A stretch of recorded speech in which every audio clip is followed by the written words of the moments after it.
ito ng paraan para mas gumaganda. 2 araw lang namin nito ginagawa guys. Ay nako po. Basta may sipag ka lang guys ay magagawa mo yan talaga. Dito na nga guys ay sinusukat na ni ate ang bandang likod dahil dyan namin lalagyan ng butas para connected doon sa amplifier ng speaker.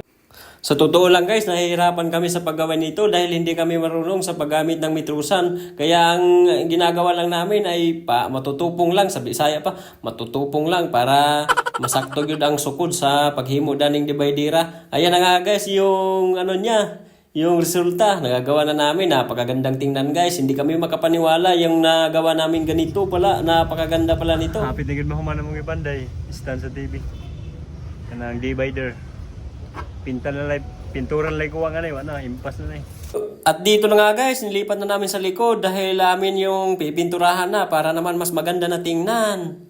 Naku po, napakaganda na nga, hindi kami makapaniwala talaga na